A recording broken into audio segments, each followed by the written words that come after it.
وہ مسافر عرب کے صحرا میں اکیلا چلا جا رہا تھا۔ 8 ہجری کے زمانے میں عرب کا وہ علاقہ جہاں مکہ اور مدینہ واقع ہیں بڑا ہی خوفناک صحرا ہوا کرتا تھا، جلتا اور انسانوں کو جھلساتا ہوا ریگزار۔ ایک تو صحرا کی اپنی صعوبتیں تھیں، دوسرا خطرہ رہزنوں کا تھا۔ مسافر قافلوں کی صورت سفر کیا کرتے تھے، لیکن یہ مسافر اکیلا چلا جا رہا تھا۔ وہ اعلیٰ نسل کے جنگی گھوڑے پر سوار تھا۔ اس کی ذرہ گھوڑے کی زین کے ساتھ بندھی ہوئی تھی، اس کی کمر سے تلوار لٹک رہی تھی اور اس کے ہاتھ میں برچھی تھی۔ اس زمانے میں مردوں کے قد دراز، سینے چوڑے اور جسم گٹھے ہوئے ہوتے تھے۔ یہ اکیلا مسافر بھی انہی مردوں میں سے تھا، لیکن جس انداز سے وہ گھوڑے کی پیٹھ پر بیٹھا تھا اس سے پتہ چلتا تھا کہ وہ شہسوار ہے اور وہ کوئی معمولی آدمی نہیں۔ اس کے چہرے پر خوف کا ہلکا سا بھی تاثر نہیں تھا کہ رہزن اسے لوٹ لیں گے، اس سے اتنی اچھی نسل کا گھوڑا چھین لیں گے اور اسے پیدل سفر کرنا پڑے گا۔ لیکن اس کے چہرے پر جو تاثر تھا وہ قدرتی نہیں تھا۔ وہ کچھ سوچ رہا تھا، یادوں سے دل بہلا رہا تھا یا کچھ یادوں کو ذہن میں دفن کرنے کی کوشش کر رہا تھا۔ آگے ایک گھاٹی آ گئی، گھوڑا چڑھتا چلا گیا۔ خاصی بلندی پر جا کر زمین ہموار ہوئی۔ سوار نے گھوڑا روک کر اسے گھمایا اور رکابوں پر کھڑے ہو کر پیچھے دیکھا۔ اسے مکہ نظر نہ آیا۔ مکہ افق کے نیچے چلا گیا تھا۔ ابو سلیمان، اسے جیسے آواز سنائی دی ہو، اب پیچھے نہ دیکھو، مکہ کو ذہن سے اتار دو، تم مرد میدان ہو، اپنے آپ کو 2 حصوں میں نہ کٹنے دو، اپنے فیصلے پر قائم رہو، تمہاری منزل مدینہ ہے۔ اس نے مکہ کی سمت سے نگاہیں ہٹا لی، گھوڑے کا رخ مدینہ کی طرف کیا اور باغ کو ہلکا سا جھٹکا دیا۔ گھوڑا اپنے سوار کے اشارے سمجھتا تھا، نپی تلی چال چل پڑا۔ سوار کی عمر 43 برس تھی، لیکن وہ اپنی عمر سے جوان لگتا تھا۔ سلیمان اس کے بیٹے کا نام تھا، اس کے باپ کا نام الولید تھا۔ اسے ابو سلیمان کہلانا زیادہ پسند تھا۔ اسے معلوم نہ تھا کہ تاریخ اسے خالد بن ولید کے نام سے یاد رکھے گی۔ یہ نام اسلام کی عسکری روایات اور جذبے کا دوسرا نام بن جائے گا۔ مگر 43 برس کی عمر میں جب خالد مدینے کی طرف جا رہا تھا اس وقت وہ مسلمان نہیں تھا۔ چھوٹی چھوٹی جھڑپوں کے علاوہ وہ مسلمانوں کے خلاف 2 بڑی جنگیں، جنگ احد اور جنگ خندق لڑ چکا تھا۔ جب رسول کریم صلی اللہ علیہ وسلم پر 610 عیسوی بروز سوموار پہلی وحی نازل ہوئی، اس وقت خالد کی عمر 24 سال تھی۔ اس وقت تک وہ اپنے قبیلے بنو مخزوم کی عسکری قوت کا قائد بن چکا تھا۔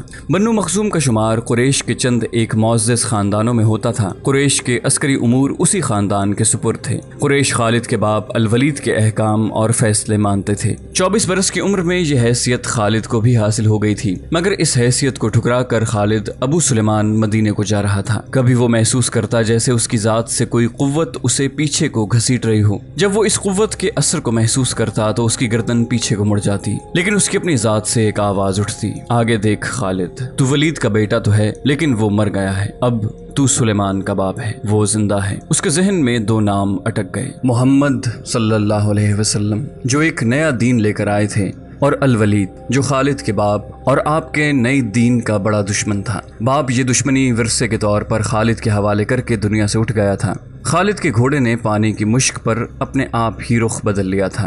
خالد نے ادھر دیکھا، اسے گول دائرے میں کھجوروں کے درخت اور صحرا کے جھاڑی نما درخت نظر آئے۔ گھوڑا ادھر ہی جا رہا تھا۔ نخلستان میں داخل ہو کر خالد گھوڑے سے کود گیا۔ امامہ اتار کر وہ پانی کے کنارے 2 زانو ہو گیا۔ اس نے پانی چلو بھر بھر کر اپنے سر پر ڈالا اور 2-4 چھینٹے منہ پر پھینکے۔ اس کا گھوڑا پانی پی رہا تھا۔ خالد نے اس چشمے سے پانی پیا جو صرف انسانوں کے استعمال کے لیے تھا۔ یہ ایک چھوٹا سا جنگل تھا۔ خالد نے گھوڑے کی زین اتاری اور زین کے ساتھ بندھی ہوئی چھوٹی سی ایک دری کھول کر جھاڑی نما درختوں کے جھنڈ تلے بچھائی اور لیٹ گیا۔ وہ تھک گیا تھا، تھوڑی دیر کے لیے سو جانا چاہتا تھا، مگر اس کے ذہن میں یادوں کا جو قافلہ چل پڑا تھا وہ اسے سونے نہیں دے رہا تھا۔ اسے 7 سال پہلے کا ایک دن یاد آیا جب اس کے عزیزوں نے محمد صلی اللہ علیہ وسلم کو قتل کرنے کا منصوبہ بنایا تھا۔ اس منصوبے میں خالد کا باپ الولید پیش تھا۔ وہ ستمبر 622 عیسوی کی ایک رات تھی۔ قریش نے رسول خدا صلی اللہ علیہ وسلم کو سوتے میں قتل کرنے کے لیے ایسے آدمی چنے تھے جو انسان کے روپ میں وحشی اور درندے تھے۔ خالد قریش کے سرکردہ خاندان کا جوان تھا۔ اس وقت اس کی عمر 27 سال تھی۔ وہ حضور اکرم صلی اللہ علیہ وسلم کے قتل کی سازش میں شریک تھا، لیکن وہ قتل کے لیے جانے والوں کے گروہ میں شامل نہیں تھا۔ اسے 7 سال پہلے کی وہ رات گزرے ہوئے کل کی طرح یاد تھی۔ وہ اس قتل پر بھی خوش تھا اور ناخوش بھی۔ خوش اس لیے کہ اس کے اپنے قبیلے کے ہی ایک آدمی نے اس کے مذہب کو جو بت پرستی تھی باطل کہہ دیا اور اپنے آپ کو خدا کا پیغمبر کہہ دیا۔ ایسے دشمن کے قتل پر خوش ہونا فطری بات تھی، اور وہ ناخوش اس لیے تھا کہ وہ اپنے دشمن کو للکار کر آمنے سامنے کی لڑائی لڑنے کے قائل تھا۔ اس نے سوئے ہوئے دشمن کو قتل کرنے کی کبھی سوچی ہی نہیں تھی۔ بہرحال اس نے اس سازش کی مخالفت نہیں کی، لیکن قتل کی رات جب قاتل رسول خدا کو مقررہ وقت پر قتل کرنے گئے تو آپ صلی اللہ علیہ وسلم کا مکان خالی تھا۔ وہاں گھر کا سامان بھی نہیں تھا، نہ آپ کا گھوڑا تھا اور نہ اونٹنی۔ قریش اس امید پر سوئے ہوئے تھے کہ صبح انہیں خوشخبری ملے گی کہ ان کے مذہب کو جھٹلانے اور انہیں اپنے نئے مذہب کی طرف بلانے والا قتل ہو گیا ہے، مگر صبح وہ ایک دوسرے کو مایوسی کے عالم میں دیکھ رہے تھے۔ پھر وہ سرگوشیوں میں ایک دوسرے سے پوچھنے لگے، محمد کہاں گیا؟ رسول خدا صلی اللہ علیہ وسلم قتل کے وقت سے بہت پہلے اپنے قتل کی سازش سے آگاہ ہو کر مدینے کو ہجرت کر گئے تھے۔ صبح تک آپ صلی اللہ علیہ وسلم بہت دور نکل گئے تھے۔ خالد کے ذہن سے یادیں پھوٹتی چلی آ رہی تھی۔ ذہن پیچھے ہی پیچھے ہٹتے ہٹتے 16 برس دور جا نکلا۔ 613 عیسوی کی ایک شام رسول کریم صلی اللہ علیہ وسلم نے قریش کے چند ایک سرکردہ افراد کو اپنے ہاں کھانے پر مدعو کیا۔ کھانے کے بعد رسول کریم صلی اللہ علیہ وسلم نے اپنے مہمانوں سے کہا، اے بنی عبد المطلب، میں تمہارے سامنے جو تحفہ پیش کرنے لگا ہوں وہ عرب کا کوئی اور شخص پیش نہیں کر سکتا، اس لیے کہ اللہ نے مجھے منتخب کیا ہے۔ مجھے اللہ نے حکم دیا ہے کہ تمہیں ایک ایسے مذہب کی طرف بلاؤں جو تمہاری دنیا کے ساتھ تمہاری عاقبت بھی آسودہ اور مسرور کر دے گا۔ اس طرح رسول خدا نے پہلی وحی کے نزول کے 3 سال بعد اپنے قریبی عزیزوں کو اسلام قبول کرنے کی دعوت دی۔ خالد اس محفل میں نہیں تھا، اس کا باپ مدعو تھا۔ اس نے خالد کو مذاق اڑانے کے انداز میں بتایا تھا کہ عبد المطلب کے پوتے محمد صلی اللہ علیہ وسلم نے کہا ہے کہ وہ اللہ کا بھیجا ہوا نبی ہے۔ ہم جانتے ہیں کہ عبد المطلب قریش کا ایک سردار تھا۔ الولید نے اپنے بیٹے سے کہا، بے شک محمد کا خاندان اعلیٰ حیثیت رکھتا ہے، لیکن نبوت کا دعویٰ اس خاندان کا کوئی فرد کیوں کرے؟ اللہ کی قسم اور حبل اور عزا کی، میرے خاندان کا رتبہ کسی سے کم نہیں۔ کیا نبوت کا دعویٰ کر کے کوئی ہم سے اونچا ہو سکتا ہے؟ خالد نے پوچھا، آپ نے اسے کیا کہا؟ پہلے تو ہم چپ ہو گئے، پھر ہم سب ہنس پڑے۔ الولید نے کہا، لیکن محمد کے چچا زاد بھائی علی نے محمد کی نبوت کو قبول کر لیا ہے۔ خالد اپنے باپ کی طنزیہ ہنسی کو بھولا نہیں تھا۔ خالد کو 629 عیسوی کے ایک روز مکہ اور مدینہ کے راستے میں ایک نخلستان میں لیٹے ہوئے وہ وقت یاد آ رہا تھا۔ رسول اللہ صلی اللہ علیہ وسلم جن کی نبوت کو قریش کے سردار قبول نہیں کر رہے تھے، اس نبوت کو لوگ قبول کرتے چلے جا رہے تھے۔ ان میں اکثریت نوجوانوں کی تھی، بعض مفلس لوگوں نے بھی اسلام قبول کر لیا۔ اس سے نبی کریم صلی اللہ علیہ وسلم کے حوصلے میں جان آ گئی اور آپ صلی اللہ علیہ وسلم نے اسلام کی تبلیغ تیز کر دی۔ آپ بت پرستی کے خلاف تھے۔ مسلمان ان 360 بتوں کے خلاف تھے جو کعبہ کے اندر اور باہر رکھے ہوئے تھے۔ طلوع اسلام سے پہلے عرب ایک خدا کو مانتے تھے اور پوجتے ان بتوں کو تھے۔ انہیں وہ دیویاں اور دیوتا کہتے اور انہیں اللہ کے بیٹے اور بیٹیاں مانتے تھے۔ وہ ہر بات میں اللہ کی قسم کھاتے تھے۔ قریش نے دیکھا کہ محمد صلی اللہ علیہ وآلہ وسلم کے جس دین کا انہوں نے مذاق اڑایا تھا وہ مقبول ہوتا جا رہا تھا، تو انہوں نے آپ صلی اللہ علیہ وسلم کی تبلیغی سرگرمیوں کے خلاف محاذ بنا لیا اور مسلمانوں کا جینا حرام کر دیا۔ خالد کو یاد آ رہا تھا کہ اس نے اللہ کے رسول صلی اللہ علیہ وسلم کو گلیوں اور بازاروں میں لوگوں کو اکٹھا کر کے